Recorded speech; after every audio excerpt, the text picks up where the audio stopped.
하나님께서 우리에게 주시는 말씀은 사도행전 4장 10절에서 12절, 5장 12절에서 16절입니다.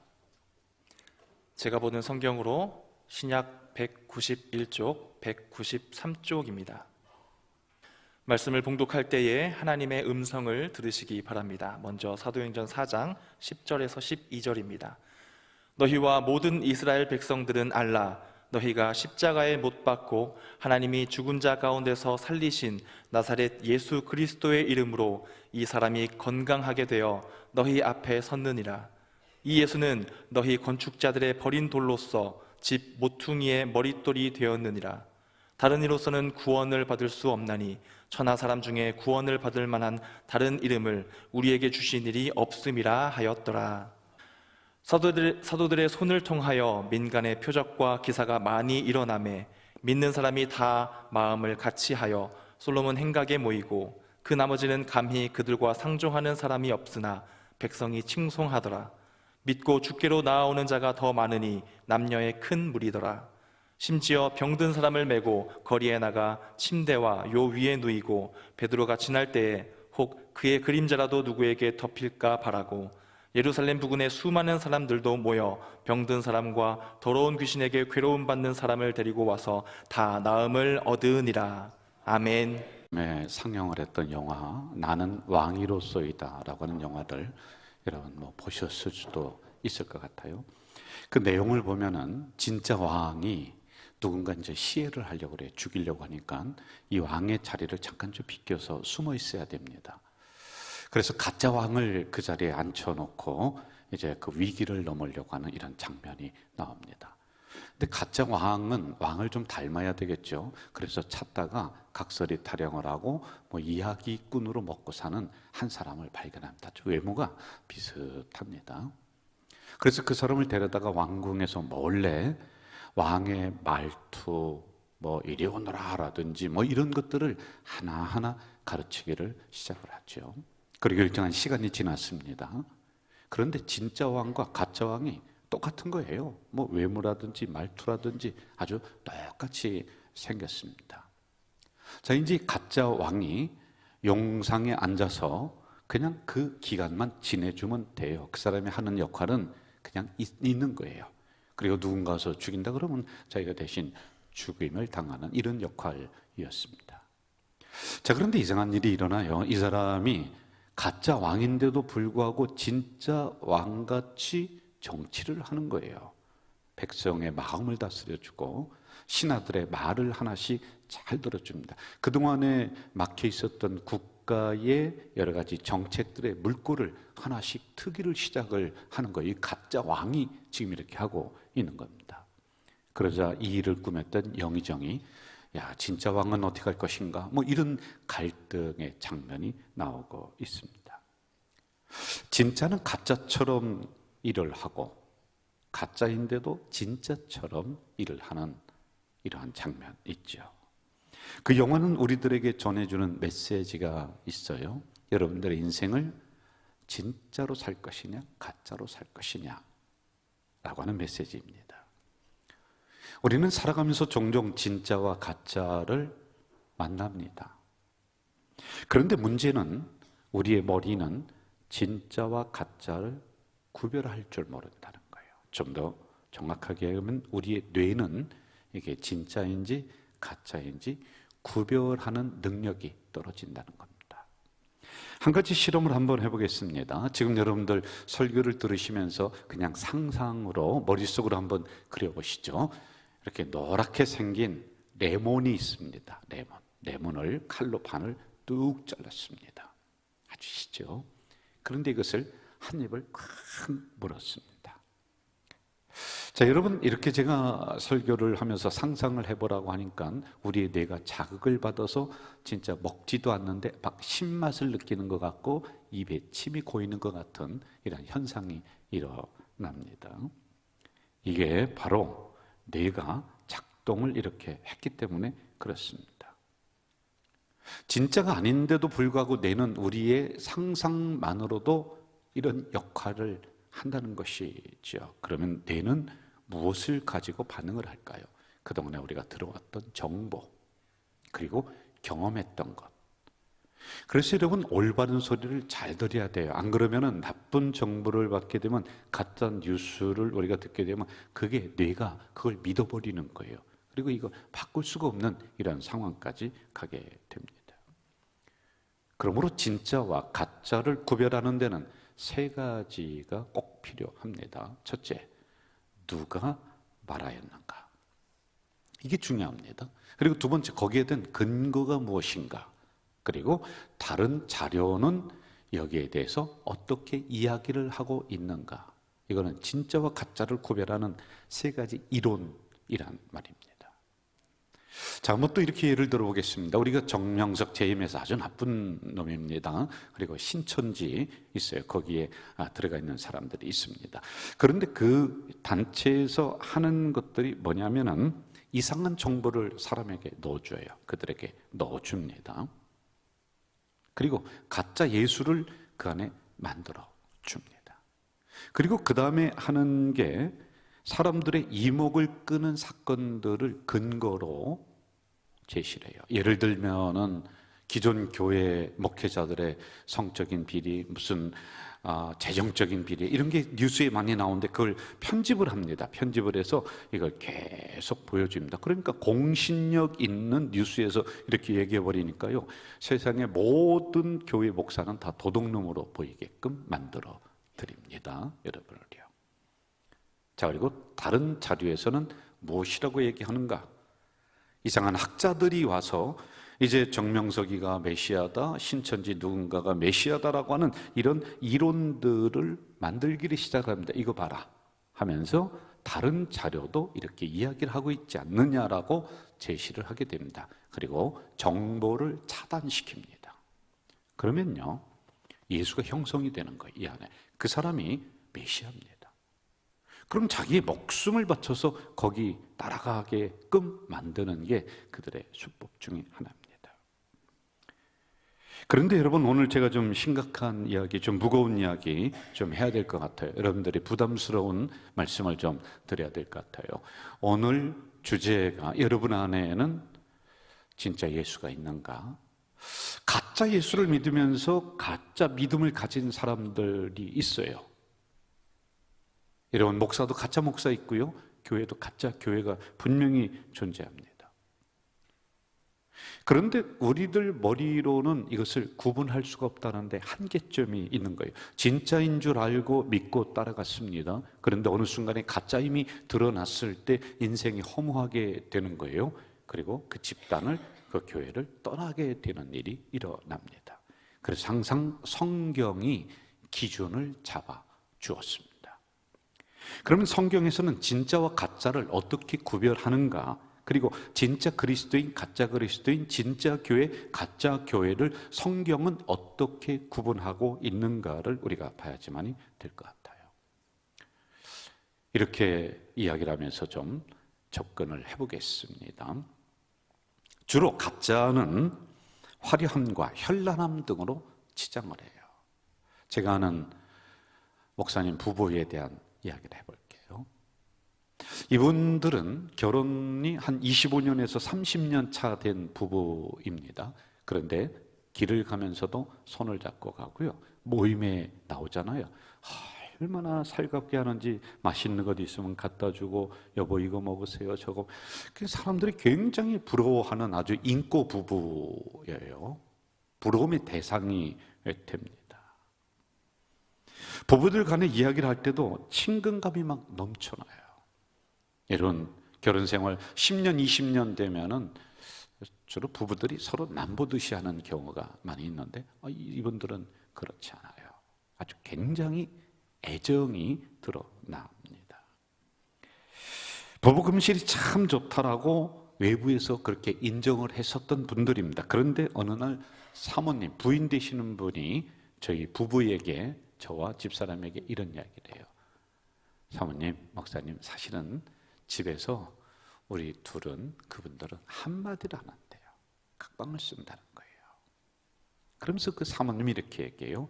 나는 우리 남편이 너무 싫어요. 그러니까 그동안에 교인들이 있으니까, 그리고 친구들 모임에 나왔으니까 금실이 좋은 것처럼, 부부관계가 좋은 것처럼 그렇게 보였다는 거예요. 근데 그게 너무 힘들고 괴롭다는 이야기였어요. 우리 이런 부부를 쇼윈도 부부, 그러니까 겉으로 치장한 부부들이다, 이렇게 이야기를 합니다. 또 한 가지 이야기를 해볼게요. 가까이 인천의 어느 섬에서 실제적으로 일어났었던 사건입니다. 거기 권사님 한 분이 오셨어요. 오랜 세월을 같이 그들과 살아가면서 신앙생활을 하는데 이렇게 신앙생활을 합니다. 주일은 여기 나와요. 그리고 주일 저녁에는 B라고 하는 교회로 가서 예배를 드려요. 그리고 수요일은 C라고 하는 교회에 가서 예배를 드려요. 그리고 금요 철야 기도는 D라고 하는 교회 가서 예배 드려요. 그리고 새벽 기도는 F라고 하는 그런 교회를 따로따로 정해서 열심히 가서 신앙생활을 하는 거예요. 그분을 잘 모르니까 야, 참 열심히 나온다. 그리고 그분이 봉사를 하게 되면 자기의 사비를 털어서 막 자기 돈을 써가면서 그렇게 헌신하고 봉사를 하기를 시작을 했습니다. 오랜 시간 동안 그렇게 했어요. 사람들이 다 믿었습니다. 야, 참 좋은 권사님이야. 참 신실한 권사님이야. 그런데 이분이 그만 오랜 시간 사람들에게 신뢰를 주고 나서 보험을 중간에 그 보험금을 자기가 빼내기를 시작을 합니다. 그런데 그 금액이 수십억이에요. 노인 어르신들은 그냥 믿었단 말입니다. 이렇게 물어볼게요, 여러분들에게. 그분이 믿었던 예수님은 진짜일까요? 그분이 가졌던 신앙은 진짜일까요? ABCD라고 하는 교회를 다니면서 그분이 드렸던 기도와 찬양과 예배는 진짜일까요? 성경은 항상 겉으로 보여지는 것으로 판단하지 말라, 행위를 가지고 판단할 것을 우리에게 말씀해 주고 있습니다. 마태복음 7장에 이렇게 말씀하고 있죠. 그들의 열매로 그들을 알지니 가시나무에서 포도를 또는 엉겅퀴에서 무화과를 따겠느냐. 여기서 열매는 헬라어 카르포스, 결과, 행동, 행위, 이걸로 알으라는 거예요. 겉으로 보여지는 거 가지고 판단을 못하겠다라고 하는 것이지요. 우리는 2달 넘게 우리가 꿈꾸는 교회는 어떤 교회인가, 김명수 담임 목사가 이야기하는 그대로 하는 것이 아니라 정말 성경을 펼쳐들자. 그래서 초대교회 원형이 나오는 사도행전을 펼쳐들었습니다. 한번 진짜 교회 만들어보자. 진짜 예수 믿는 사람들 한번 우리가 닮아보자. 오늘 주제 불편합니다. 당신 안에 있는 예수는 진짜인가 가짜인가 부담스럽습니다. 그런데 한번 물어보자는 거예요. 우리 교회는 진짜 말씀이 있는가? 여러분은 진짜 예수를 믿고 있는가? 나는 진짜 목사인가? 한번 냉정하게 한번 물어보자는 거예요. 다른 사람에게 물어보지 말고 초대교회에 있는 이 성경을 가지고 우리가 한번 좀 물어보자는 거예요. 책 하나 소개할게요. 한한상 장로님이세요. 전 부총리이신데 장로님이세요. 자신의 신앙을 고백하며 우리나라 교회와 성도들에게 아주 강하게 질책하고 있는 책이 있어요. 한번 제목을 보세요. 참 제목이 의미가 있어요. 예수 없는 예수교회. 생각 많이 하게 하죠? 그 내용을 좀 소개할게요. 간단하게요. 예수에 대해 모리애가 퍼져 예수의 껍데기만 섬기고 있다. 오늘 우리가 그렇다는 것입니다. 예수의 가르침을 실천하는 게 참 신앙인데 껍데기만 섬기고 있다. 또 이야기해요. 십자가는 앞세우는 것이 아니라 자랑하는 것이 아니라 내 등에 지고 가면서 희생하라는 것이 바로 십자가이다. 계속 몇 가지 더 얘기할게요. 교회는 화려하지만 그 속은 인간의 욕심으로 가득 차 있다. 성도들은 믿습니다라고 외치지만 정작 자신들이 무엇을 믿는지 누구를 따르는지 잊은 채 군중 심리에 다 휩쓸려 다니고 있다. 구원받았다고 하는 사람들이 모여서 하는 행동이 고작 싸움질이 나고 비판이 나고 불평불만으로 분쟁하고 다른 사람 험담이나 하는 비열하기 짝이 없는 행동을 하고 있다. 정작 예수님의 가르침이나 정신에는 신경 쓰지 않는다. 그러므로 그들 안에 예수가 없다. 왜? 열매가 선하지 못하니까. 우리 점검해 봅시다. 4장 12절로 가볼까요?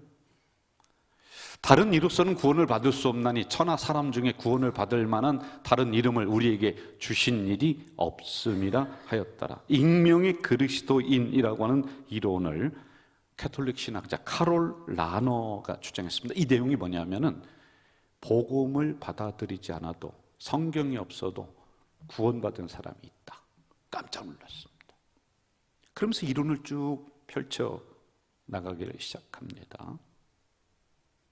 그런데 우리는 전통적으로 구원이라고 하는 것은 예수의 이름에서 우리가 죄에서 해방이 되었습니다. 그리고 신분의 변화, 하나님의 자녀가 되었다. 이 구원이라고 하는 것은 반드시 성경을 통해서, 예수를 통해서, 오늘 교회를 통해 우리에게 임한다. 이게 전통적인 주장이고 해석입니다. 저는 이걸 믿습니다, 여러분.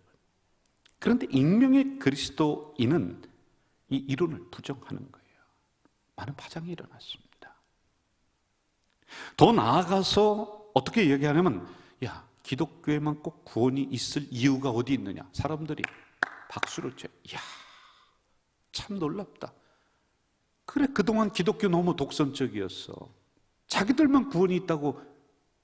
그러면서 그 이론을 받아들이기를 시작을 합니다.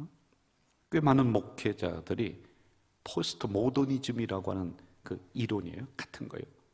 여러분, 이 이론은 절대성, 초월성, 진리성을 부정해요. 그러니 기독교가 부정이 돼버리는 거예요. 이 강대상의 그런 목사님들이 이제 그 중도를 불러서 여기서 막 간증을 시키고 그러면서 교류를 합니다. 그리고 일부 목사들은 또 절에 가서 108배를 절하는 거예요. 그리고 여기에도 뭐 구원이 있다 어쩌고 저쩌고 이렇게 이야기합니다. 그러면서 종교 간의 대화, 종교 간의 사랑을 나눠야 된다.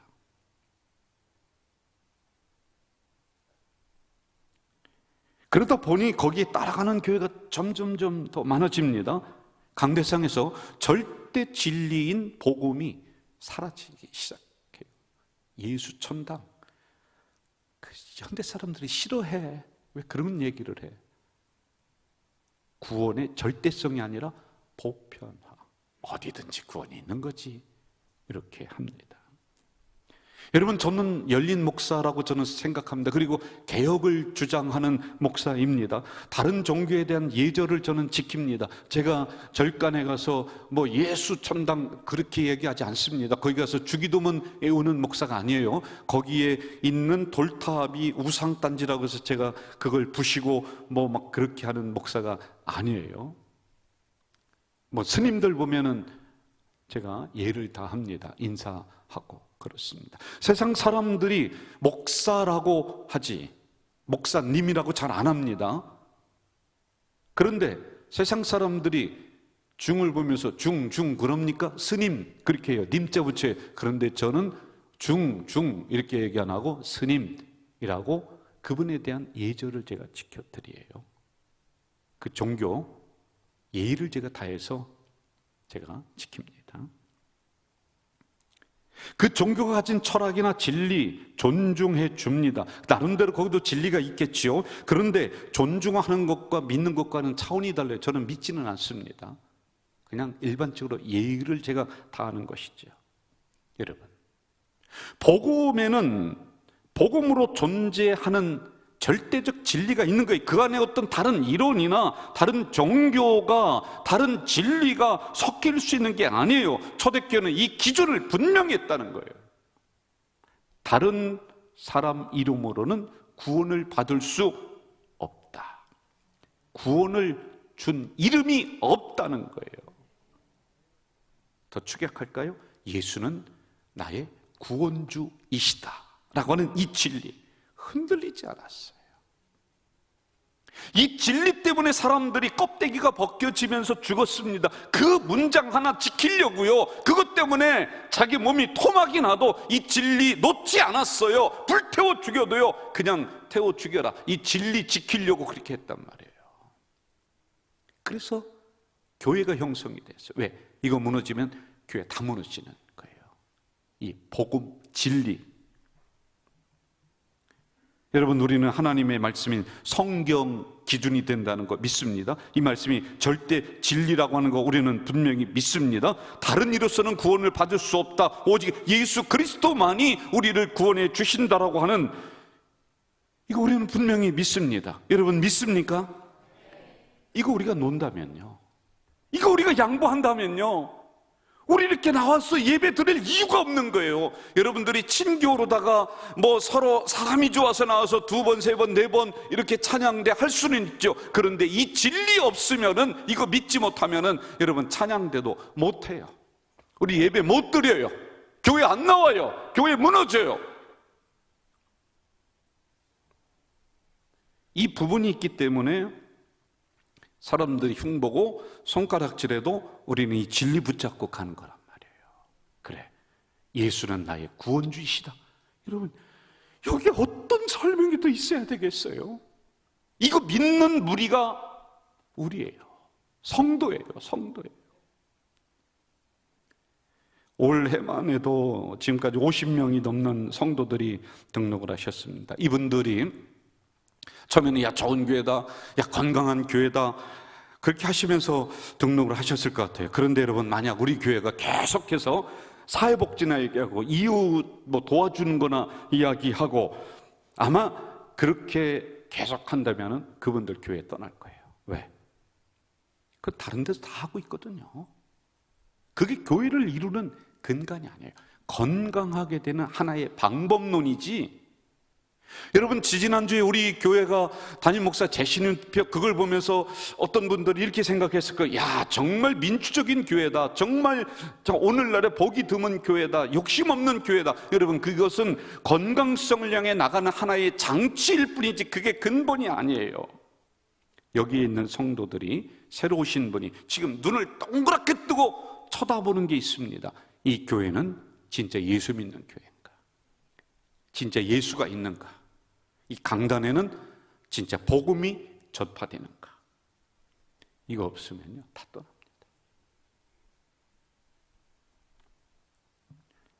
초대교회는 진짜 교회였고 진짜로 예수님을 믿었습니다. 뭘로 알 수 있다고 그랬습니까? 열매로 알 수 있다라고 했죠. 5장 12절 봅시다.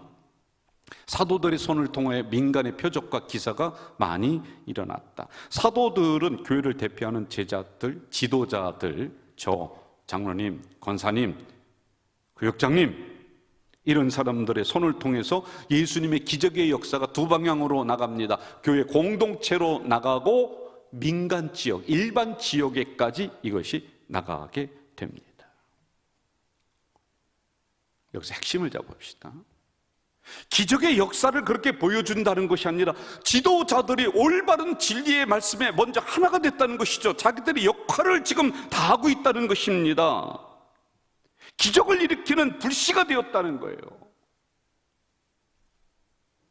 지난주에 우리 설교하면서 제가 앞부분에 2분의 권사님과 1분의 집사님을 모시고 간증을 듣는 시간이 있었습니다. 참 은혜가 됐고 공감이 됐어요. 금요일에 속초중앙교회라고 하는 곳에 기도라고 하는 주제를 가지고 한 150명, 200명 장로님들, 권사님들 다 나와서 특강을 제가 2시간 10분 정도 했습니다. 2분의 영상을 제가 보여드리면서 강의를 끌고 나가고 있었어요. 쉬는 시간이 되었습니다. 그 위에 담임 목사님이 카페에 가서 저와 교회 내에 있는 그 커피 카페에 가서 이야기를 해요. 그분이 이렇게 얘기해요. 목사님, 요즘에도 이런 역사가 일어나는 교회가 있어요? 요즘에는 없는데, 그런데 영상을 통해서 보니까 가져질 게는 하나님의 살아계심의 역사가 보여진다는 거예요. 여러분, 누가 엎드릴 때 회복이 있습니까? 지도자들이에요. 지도자들이에요. 열매가 지도자들로 말미암아 처음으로 맺히게 되는 겁니다. 그래서 우리 지도자가 바로 서야 됩니다. 깨어나야 됩니다. 그래야 능력이 흐르는 통로가 됩니다. 우리가 흐리멍텅하고 우리가 썩어빠지고 우리가 세상적이고 우리가 타락한다면 더 이상 교회에는 설 수가 없는 것입니다. 강단에서 바른 진리의 말씀이 선포될 때 영적인 지도자들이 그 말씀 붙잡고 변하지 않고 흔들리지 않고 그 자리에 서 있을 때 거기는 기적의 불씨가 일어나는 놀라운 현장이 되는 거예요. 다음으로 나타난 열매 볼까요? 마음을 같이하여 솔로몬 행각에 모이기를 시작했다. 14절 이렇게 기록하고 있습니다. 믿고 죽기로 나오는 자가 더 많으니 남녀의 큰 무리더라. 한번 여러분 생각해 봐요. 프로그램으로 시작한 교회는 프로그램으로 망합니다. 진리가 선포된 교회는 진리로 형통하게 되어 있는 게 원리입니다. 교회는 프로그램으로 승부하는 게 아니에요. 하나님의 말씀이 올바르게 선포되었습니다. 이 강단에서 사람들 눈치 보지 않고 오로지 하나님의 말씀으로 여러분들의 심령과 골수를 찢었습니다. 지도자들이 그 말씀을 받으며 두 손을 들고 하나님 그렇습니다. 제가 진리를 지키겠습니다라고 자기 자리에서 그 위치를 지키며 자기 역할을 할 때 그것을 통해서 기적의 역사가 곳곳에 일어납니다. 그럼 여러분, 자연히 사람이 몰리게 되는 거예요. 인산인해를 이루게 되어 있는 원리를 이야기해주고 있는 거예요. 그게 안 되니까 있는 사람이 떠나는 거예요. 수많은 성도들이 방황하는 이유가 있습니다. 그들은 진리의 목이 마른 것입니다. 하나님 말씀을 찾아 헤매는 것입니다. 여러분, 어찌 이런 일이 일어납니까? 하나님 말씀이 없습니까? 넘쳐나는데 그들은 하나님 말씀 찾아 헤맨다고 합니다. 예배가 수도 없는데 그들은 진짜 예배 찾아 헤매고 다니고 있습니다. 바닷물고기가 바닷물에서 목말라 죽은 꼴이야.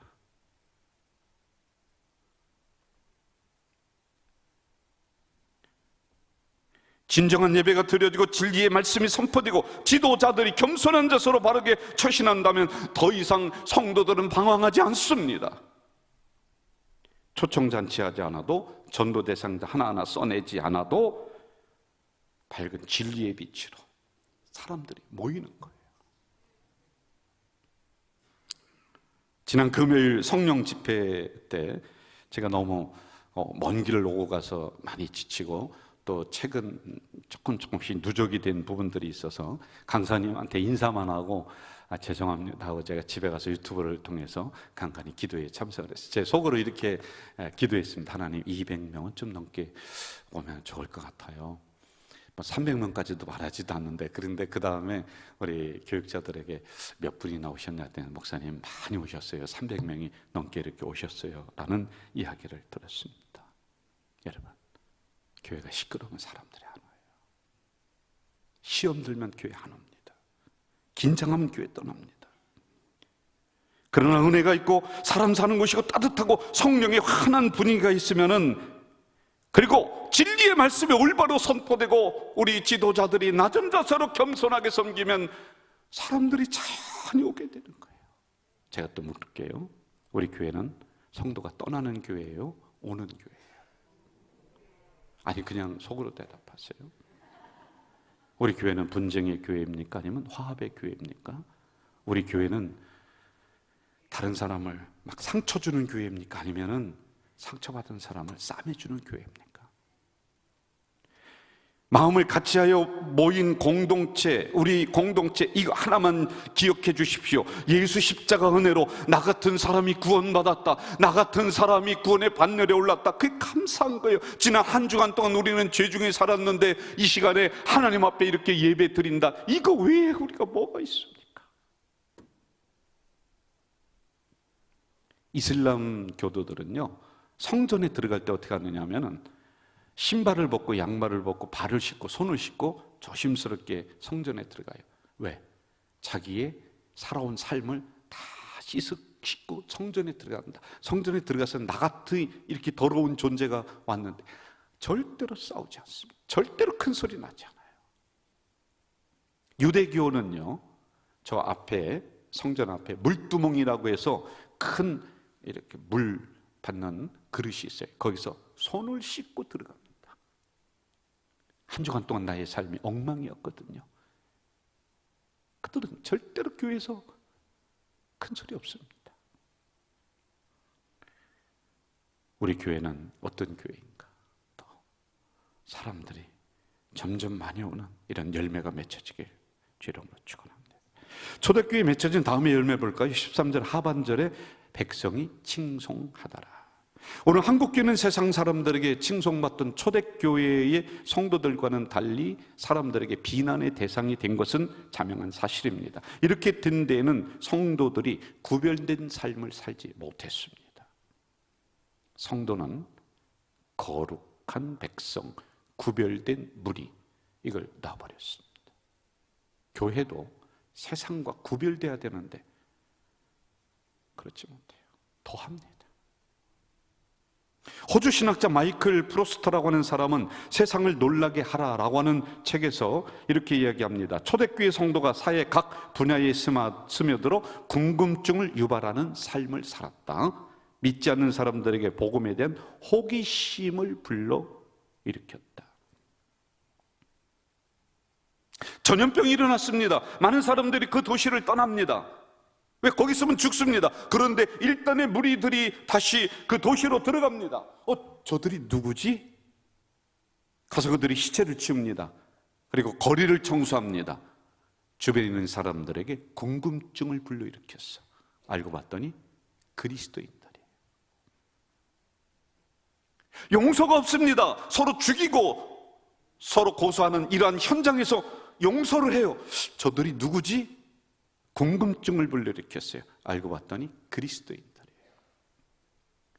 여러분, 지금부터 2000년 전에 먹고 살기 아주 빡빡한 그 시절에 이들이 콩 반쪽이라도 나눠 먹는 심정으로 가난한 사람들에게 먹을 것을 나눠주며 그렇게 베풉니다. 저들이 누구지? 궁금증을 불러일으켰습니다. 알고 봤더니 그리스도인들이었습니다. 역사가 기록하고 있습니다.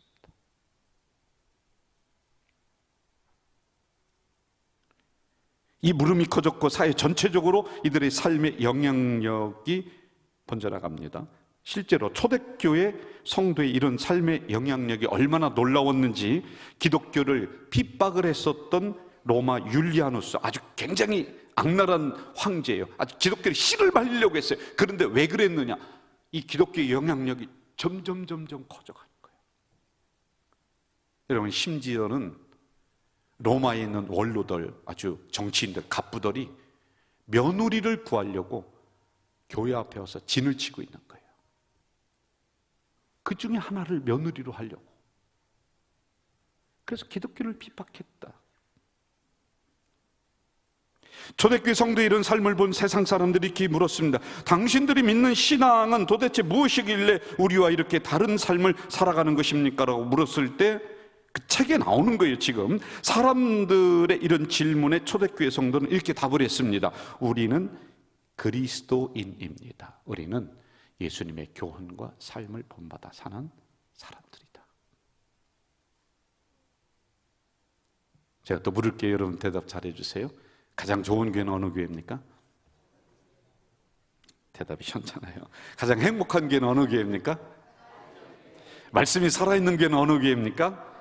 사랑이 넘치는 교회는 어느 교회입니까? 우리끼리만요. 아니에요. 그러면 안 되죠.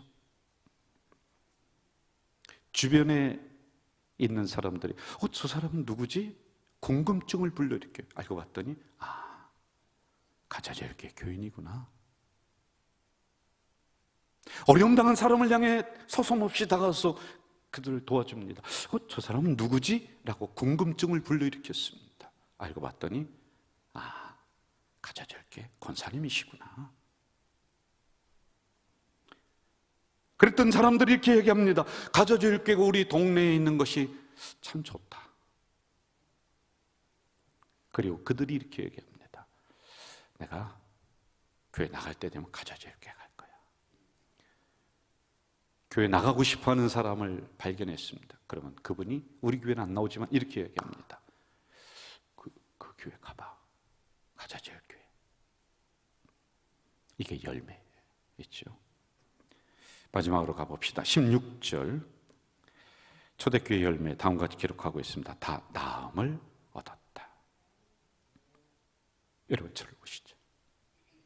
진리이신 예수 그리스도가 이 강대상에서 말씀 속에 선포된다면은 여러분, 예수님은 여러분의 인생의 문제를 해결해 주실 줄 믿습니다. 진리 되시는 예수님은 여러분의 질병을 치유하실 줄 믿습니다. 교회는 병이 드는 곳이 아니라 병이 낫는 곳이에요. 문제가 해결되는 곳입니다.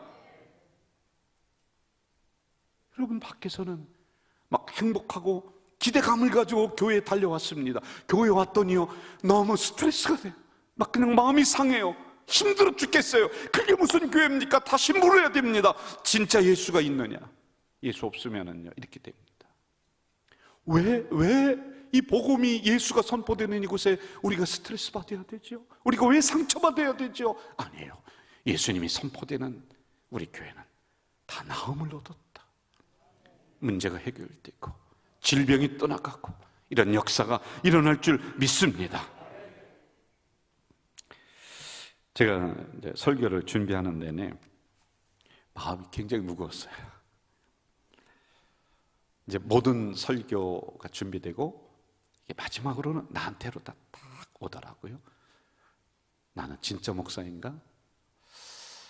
아니면은 교회만 크게 만들려고 하는 직업군인가?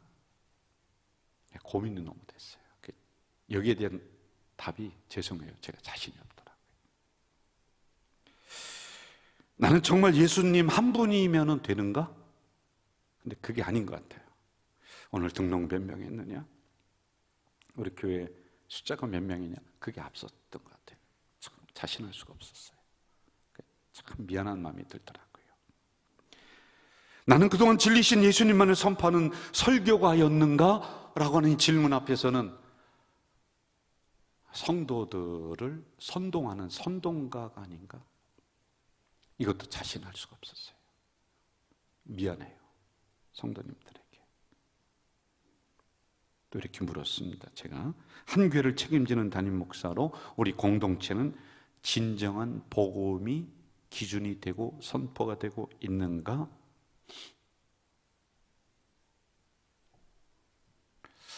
자신할 수가 없었어요.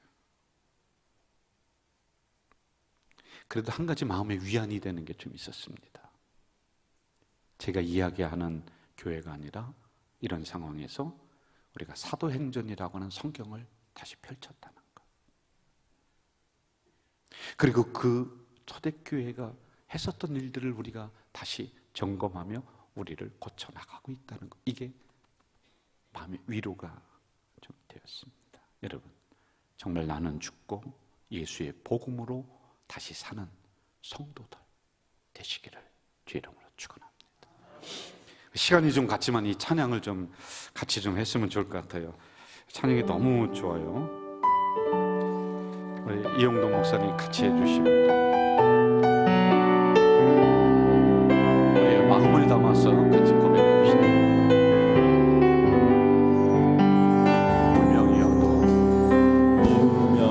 운명이어도 공허하지 않은 것은 예수 안에 난 만족함이라.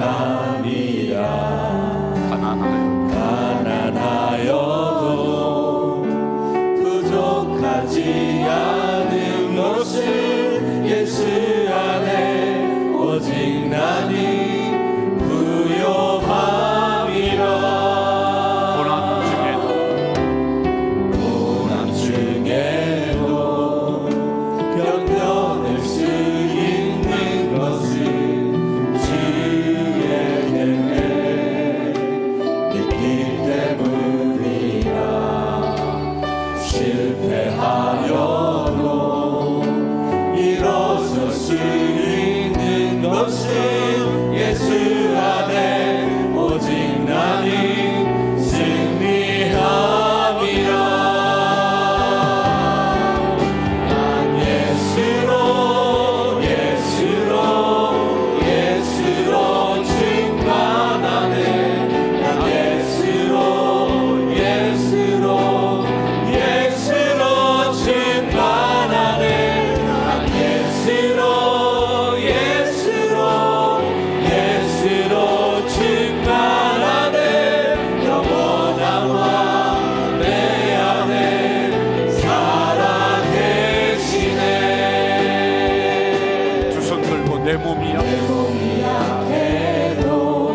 전능하신 아버지 하나님, 담임 목사가 이야기하는 교회가 아니라, 그 누군가가 정하는 그런 교회가 아니라, 정말 성경에서 말씀하시는 행복한 교회, 기쁜 교회, 진리가 선포되고 병자가 낫고 문제가 해결되는 살아있는 교회 만들고자 몸부림치고 있습니다. 우리 가족 공동체가 이런 교회 될 수 있도록 도와주시옵소서. 예수님의 이름으로 기도하옵나이다. 아멘.